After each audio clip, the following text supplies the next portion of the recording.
Roshan Yapa channel එකත් එක්කත් එකනේ ඉතින් ඔයගලන් කියන්න ඕන ඔයගොල්ලෝ ඇබඩින් ඉඳන් එනවා නම් සාමාන්‍ය කරලා දෙන්න.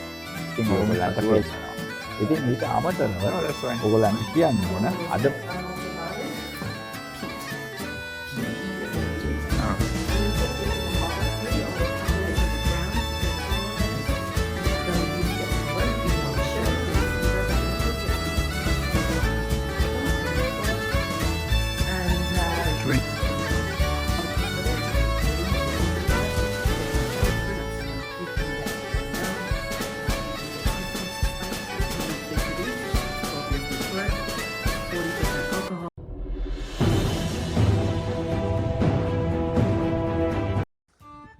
ආයිබෝවන් ඔයගොල්ලෝ හැමෝටම සුබ දවසක් වෙන්න කියලා ප්‍රාර්ථනා කරනවා. ඉතින් අදත් ඔයගොල්ලෝ මේ එකතු වෙලා ඉන්නේ Viewpoint with Roshan Yapa channel එකත් එක්ක.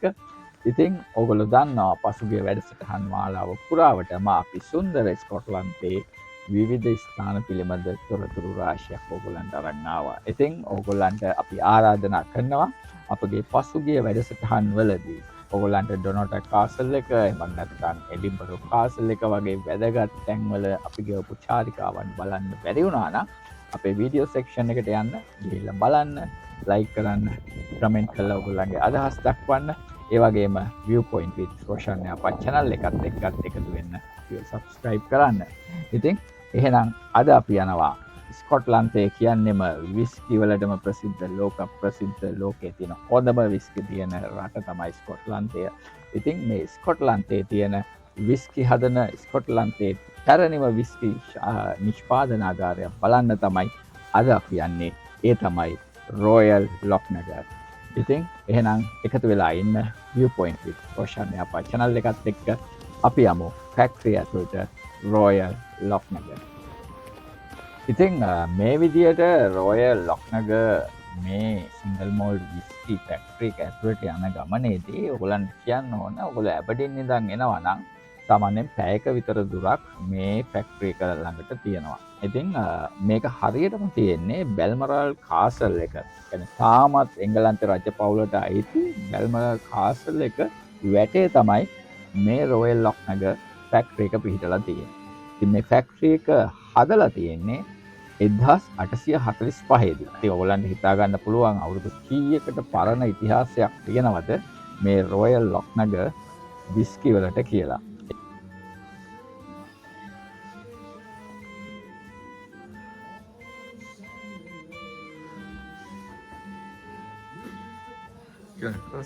Yeah, sorry, just keep the heating in here. Cheers, thank you.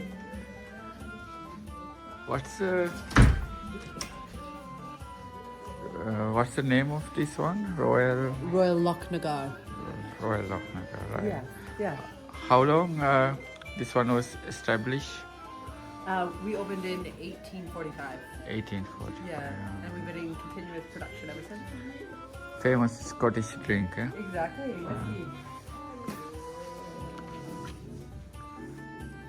You're here just to look around, or do you want We got tickets for the tour. Okay. 1:30, I think. Perfect. ඉතින් මම ඔයගලන්ට කලින් කිව්වා වගේ මේ Royal Lochnagar single malt whisky factory එක පටන් අරන් තියෙන්නේ 1845 දී. මේ ෆැක්ටරි එක පිහිටලා තියෙන්නේ ස්කොට්ලන්තයේ Balmoral Castle එක කියන තාමත් රජ පවුලට අයිති මේ Balmoral Castle එකේ වැට අයිනේ.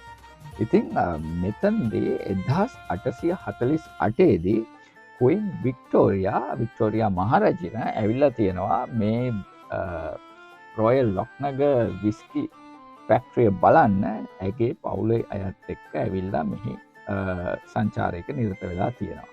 ඉතින් එතනින් පස්සේ තමයි මේ Lochnagar කියන නමට Royal කියන රාජකීය නමත් endorse කරලා ඔවුන් Royal Lochnagar කියලා 1848 ඉඳන් ඔවුන්ගේ මේ විස්කි නිෂ්පාදනය වෙළඳපොළට නිකුත් කරලා තියෙන්නේ.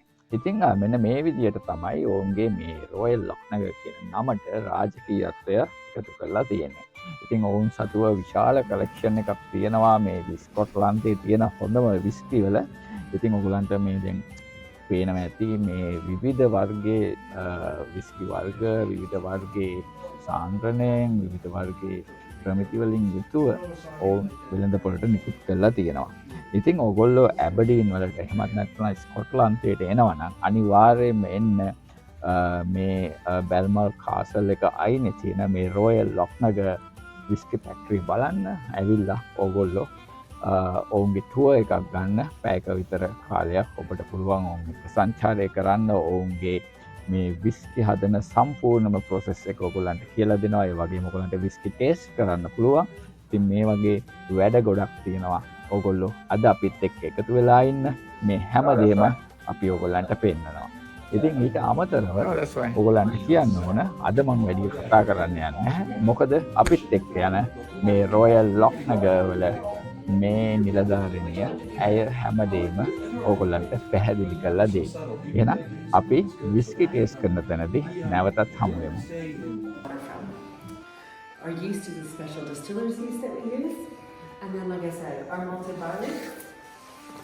We don't do the malting on site, but I have some photos to show you how we do the process. So first of all, we do something called steeping. So we put the barley in a vat of warm water, and that will absorb the moisture in that barley kernels. And that will start a process called germination.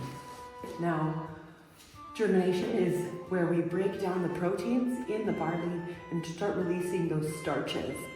And that's because we want to take those starches from the barley so that we can convert it to sugar and then convert that sugar to alcohol. So we let it sit in that giant vat of warm water for 2 days, and then we move it over to these big drums. It slowly will turn the barley kernels over and over and over so it doesn't stick together, and so those roots and shoots that are starting to grow are not going to get all tangled up and form a big clump.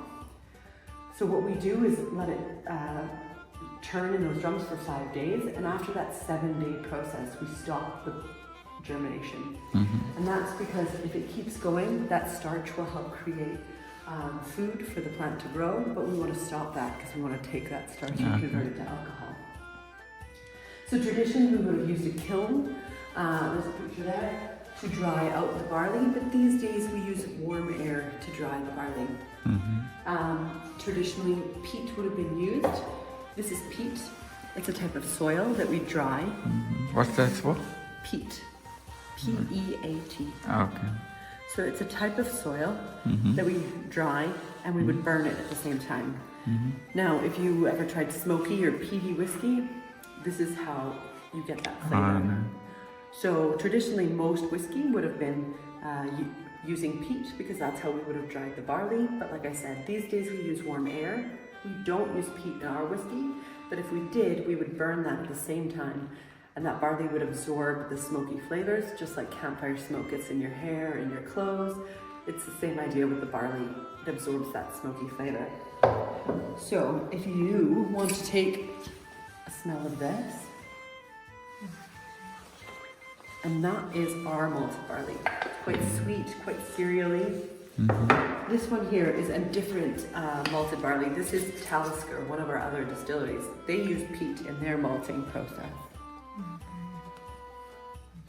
They're very strong, Very isn't it? stronger. Yes, exactly, that stronger, smoky kind of flavor. So like I said, we have malted barley now. We have 22 tons every single day, or sorry, every single week that we get delivered. So you got your own yards for those? The barley you No, we get the barley brought in. We don't grow it here on site. Yeah, we get the barley brought in. So it gets malted off site, and then we get it delivered here after it's already been malted. So what we do is that once it's been delivered, we put it in our mill. We have a similar one downstairs that we use. And we put it in the hopper here, and then it goes through 2 sets of rollers.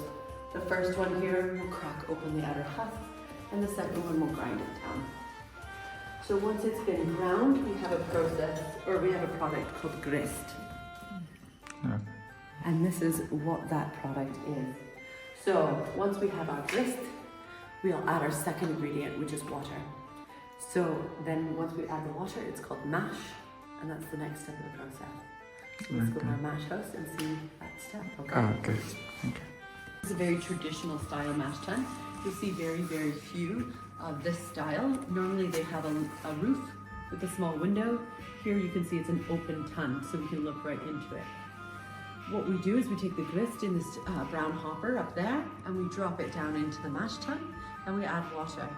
The water goes maybe just above that ridge line there, and what we do is we churn it up. So you can see these rake arms right there, that we have that mash, that grist mixed with water that we churn and churn and churn, and that aggravates the barley so it starts releasing all those starches. And then what we do is we drain off that sugary water. You can see all the panels in the ground or in the floor there, and that's they all move, and that's how we can drain out the water, but not lose any of that grist. Okay. So we don't just add one batch of water, we do that 4 different times with 4 batches of water, and each time the water gets hotter and hotter and hotter. So the last batch of water is almost 90 degrees Celsius, so it's very, very hot. And again, 90, yeah. So we do that same process over and over again. We churn it up so that we can release all those starches. Now that first and that second water, that's what we use to move on to the next step of the process. That's called hot wort. Hot wort, you can see the pipe there. Now the third and the fourth water, they're not quite sugary enough for us, so we hold them there in heating tank number 2, and they're used for the first and the second water for the next mash. So we're not going to waste it, we're just going to hold on to it so that we have a little bit of a head start for the next mashing process. The tons are a name for a big container. These are actually 5 meters tall. You can't really see, it's a false floor here, but they're 5 meters tall. And what we do is we take that cooled wort and we put them in one of these containers. We call them washbacks. So we put the cooled wort in there and we add the yeast. Now the yeast gets to work eating all the sugars, and it makes 3 byproducts. Alcohol, which is what we're trying to get, but then also heat and carbon dioxide. And so that means that the liquid is frothing and foaming and bubbling up, which is why we have these blue machines on top. They have an arm underneath the lid that kind of cuts down any kind of froth and foam that's bubbling up. So we do this fermentation process for 110 hours, and that's definitely on the longer end of the range. The longest that any distillery right now in Scotland is fermenting is about 160 hours. So we're definitely on that longer end of the range, and that's why it has different ranges. Because the longer that you ferment something, the more of something called esters that are created, and that can help change the flavor profile. So here at Royal Lochnagar, we're really looking for a really light kind of grassy spirit, maybe just hinting into the fruit kind of flavors, and that we can obtain that kind of flavor profile by fermenting it for that long. So that's why we picked 110 hours. So after it's been fermenting for 110 hours, we have a product called a wash, which is very similar to a beer. It's about 8 to 9% alcohol, and 89%. 8 to 9. 8 to 9. Yeah, Okay. so 8 or 9% alcohol, and obviously very strong if you were to have that for a beer, but for a whiskey it's obviously not strong enough. So then we'll distill down the wash. So what is the percentage for the whiskey here? So whiskey by law, Scottish whiskey needs to be minimum of 40% alcohol. So we, right now, what we have, what products that we have released, we have the 12-year-old, which is 40%. We have our distillery exclusive, which is 48%. And we have a fill your own bottle, 11-year-old, that is 57%, which is cask strength. So at the moment, are these tanks full or? These ones, yeah, they will have wash inside them, yeah. So each of them holds one batch of wash. Each tank, they consist of liquid, right? Nothing else inside. Yeah, so it's that cooled wort, the liquid. So like I said, that draft gets sent off to farmers, but that liquid, that sugary water, we call that wort. And then we add the yeast, and the yeast eats the sugar. And then we have that product called wash. It's a liquid that's very similar to beer. Okay. All right, so this is our still house. So we have one set of stills. So they work in tandem, they work together. You'll know at maybe bigger distilleries, there might be 1 or 2 or 3 or a dozen pairs of stills, but here we only do just under 500,000 litres of production a year. So we only have the one set of stills. So we have the wash still and the spirit still. So we take our wash from next door, we put that in the wash still and we heat it up. Very much like a kettle. There's an element in the bottom and we heat up that liquid, and as it heats up, that steam, those vapors start rising inside the still, and they'll crawl all the way up the still, go out the line arm and go outside to a worm tub. And that's a traditional method of cooling down those vapors back into a liquid. So it's a tub of warm water and a spiral copper pipe. And so as it slowly cools down, it turns back into a liquid. After it's gone through that worm tub, it gets sent down to a receiver. That liquid gets sent down to a receiver down on the main floor, and we call that low wines. It's about 25% alcohol. Strong, but again, not quite strong enough for a whiskey. So we have to do the whole process again in our spirit still. So again, we take those low wines, we put them in our spirit still, we heat it up. Those vapors that crawl up the still, go outside the line arm and go to a second worm tub. And the same process happens where it starts to cool off, so those vapors turn back into a liquid and it gets sent back down to a receiver on the main floor. Now that is about 80% alcohol, so it's quite strong. Now these are made out of copper, and that's important because of the relationship between copper and whatever liquid is inside the copper still. Copper can pull out chemical compounds such as sulfurs and other impurities in the liquid, and again, that'll help create that light kind of grassy spirit that we're looking for, not something heavy and sulfuric. So, are they both using same technology or different ones? No, it's exactly the same technology. There's a coil in the bottom of the stills that are heated up by steam, and that helps warm up that liquid until the steam is created, that vapor is started to create, and then, like I said, the vapor goes up the still. So it's the exact same process in both sides. So then, why can't you do in same process in twice in the same, using same one? Because they have slightly different shapes, and that's because of something called reflux. And that's to do with the condensation that's forming on the inside of the stills. And once you're ready, you can come over here and I'll tell you all about it.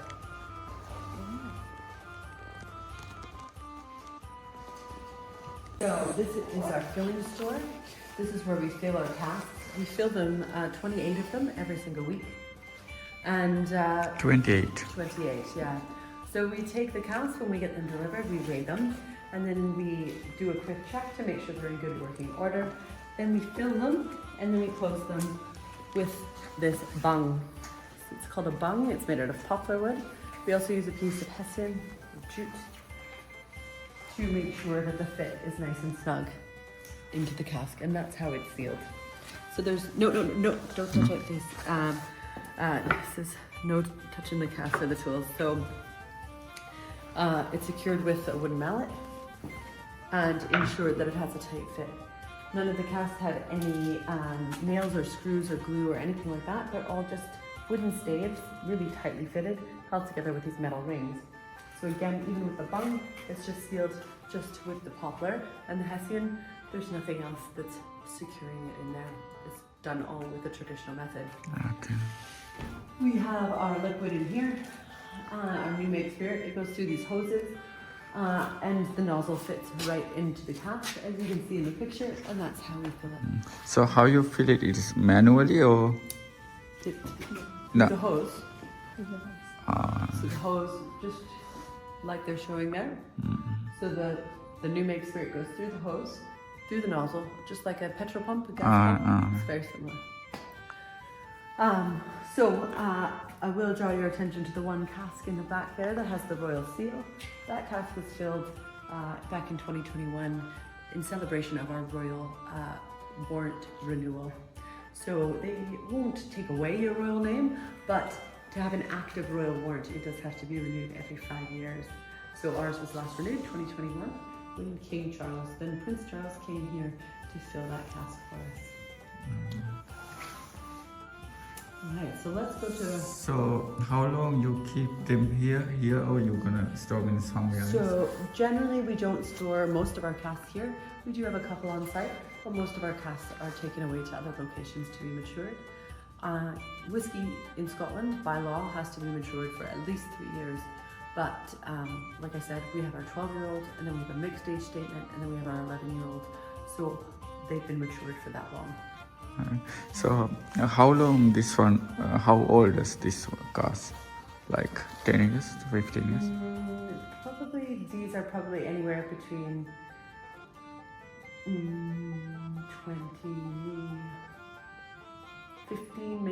20 years old and maybe 40 years old. They don't get damaged or anything like that? If they do, we have a really amazing trade called Coopers, and Coopers will look at the cask, and if anything needs to be replaced or fixed, repaired, anything, they will do that for us, and then build them back together and ship them over to us. Usually we can get 4 fills, give or take, for one. Do you use any specific wood for this? Yes, it has to be oak. Oak. Yeah. All right, let's go to our Dunnottar warehouse for our last.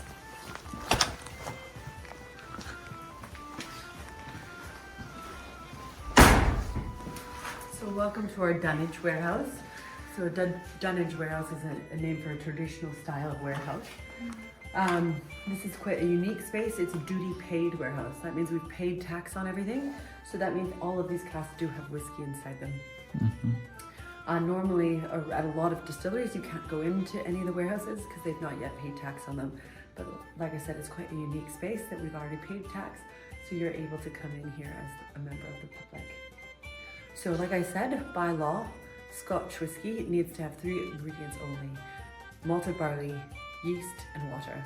But also it has a couple other legal requirements, such as 40% alcohol as a minimum, and also all of the production and the maturation has to be done here in Scotland, and as well it needs to be matured for at least 3 years in an oak cask. But there's a couple different options even within that. You can see what we do is we char the inside of the cask, and that's so that the liquid and the wood can have a better relationship. So if the cask is charred, the liquid can soak into it more and draw a lot more of those flavors out. It'll draw out the oak flavors from the wood, but it will also draw out whatever was in the cask before. So these ones here are American oak ex-bourbon casks. This size is called a hogshead. It holds about 250 litres. This one over here is a European oak ex-sherry cask, and this size is called a butt, holding about 500 litres.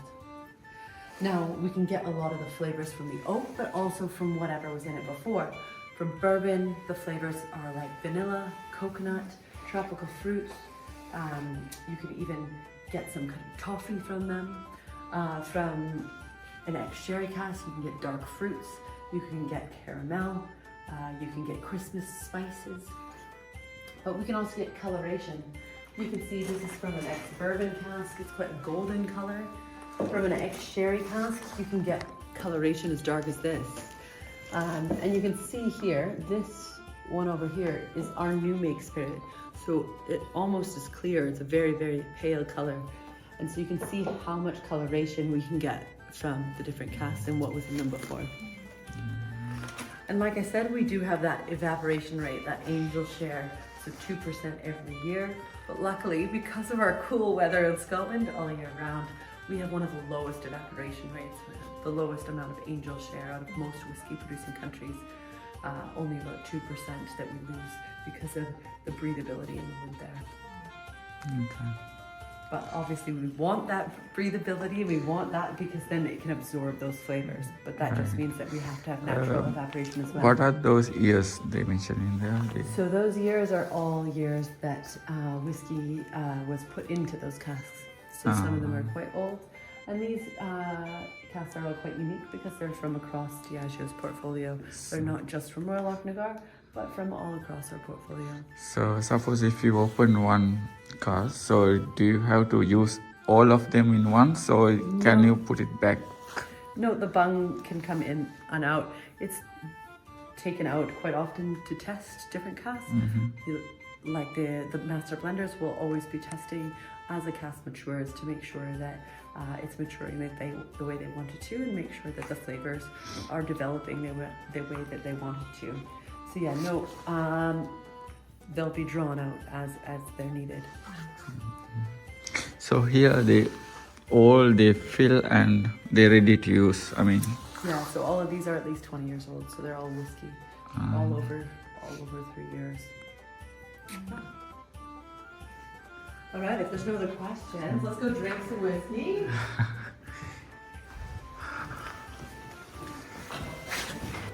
So like I said, the water on the side there is to add a drop or two to your whiskey if you prefer. You don't have to, but you can. The water can react with the oils in the whiskey and open up the flavor profile a little bit. I would just suggest that if you do add water, just taste it first without and then add it after so that you can see the difference in the flavor profile. so normally when you drink whiskey, Yeah. what's the best way? Like, The best way is whatever way that you like it. There's no best way. Historically, a lot of people have said that you need to drink whiskey a certain way, but nowadays I think we all recognize that everyone should drink however they feel most comfortable. However you're going to enjoy it is the best way. some people they mix with some Coke, the other stuff, Yeah, like you can drink it however you like it. I think, perhaps Then- with the more expensive whiskeys, I would maybe say to maybe leave those ones without Coke, but you know what? If you want to drink it with Coke, you go for it. Sometimes that might overpower the flavor of the whiskey and you won't be able to taste the whiskey as much if you put a lot of other things in it. But, if that's the best way that you like it, then you should drink it that way. All right, so we've got two that we're going to try today. This first one starts on your left. So the one on your left is the 12-year-old. So if you want to pick that one up, you can give it a nose. And that just means that you give it a smell. So we recommend just trying to not put your whole nose in it because sometimes you can get a blast of ethanol vapors. So either try to keep your nose around the outside of the glass or the edge of the glass or a little bit further away, just so you can smell the actual flavors and not just get a whiff of alcohol. So feel free to have a nose and have a try, and then feel free to taste it while I go through what we're drinking here. So this is our only core whiskey that we continuously produce. It's 12 years matured. It's 40% alcohol. And this one here is a second fill sherry cask. What that means is that the cask was filled once with sherry, then it was filled with whiskey at another distillery, and then it was filled here with our whiskey for 12 years. This one you're probably going to get just a hint of caramel, maybe a hint of citrus, some green apple, some red fruits. It's very light, bright. We like to call it a breakfast whiskey because it's pretty easy to drink. It's definitely just something very light and grassy. So, what do you think of that one? Very strong. Yeah, What is the percentage of caramel? that one's 40%. Oh, So this second one here, the one on your right, this one here is your distillery exclusive. Some first fill sherry and we have some second fill sherry casks. We've married them together and then we finished them in a heavily charred muscat wine cask. So you're going to get some sweeter flavors on this one, both from the muscat wine and as well as because we have first fill and second fill sherry. So you're going to get more of the sherry flavors and more of the sweetness from the wine. So like I said, a little bit stronger alcohol, but you'll probably get a bit more caramel, a little bit more red fruits, and some of those wine flavors as well. So did you try that one? Did you like that one? Like I said, they're both quite strong. This one has a bit of spiciness to it as well. but the aroma is less on this one. Yeah, it's a little bit softer, a little bit sweeter. Yeah, this one's quite bright and this one's quite gentle and sweet. So it depends on each cask. Exactly. Yeah, it'll depend on, they're both produced the same way. You know, we produce them the same in the distillery, but with both of these, they're matured differently in different casks, and that's how the flavors change. And that's how you make the labels and name them. Or... No, that's how the maturation is, how long and they're in a cask and what kind of cask that they're put into. So the naming, like I said, this one's 12-year-old because it's 12 years matured. This one's distillery exclusive because it's only found here at the distillery. You can't buy this anywhere else except for here at the distillery.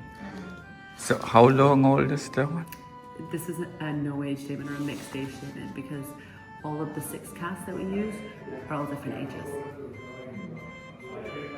So Mixed. So at least 3 years mature. Exactly, it has to be at least 3 years, yeah. so what's the maximum? 3 to nobody knows. To whatever year that we want. At a certain point, like I said, there's that evaporation. So with every year, it could potentially get lower and lower and lower until it's no longer considered whiskey because it's under that 40% alcohol. But yeah. What's the percentage for this one? 48. 48. That one? 40. So this is kind of the end of our tour, but feel free to sit and enjoy. And you do get 10% off in the shop if you wanted to purchase anything. And as well, you'll get an email after the tour and asking how you enjoyed yourself. And hopefully you've had a great time, hopefully, Yes, and you've learned yes. something new. But feel free, like I said, sit, enjoy. And whenever you're ready, I can meet you back in the shop, okay? Thank you. All right, bye now. Thank you. Thank you very much. welcome. Oh yeah, good. We have a question for local knowledge. We're gonna get a bottle. We like that. If you're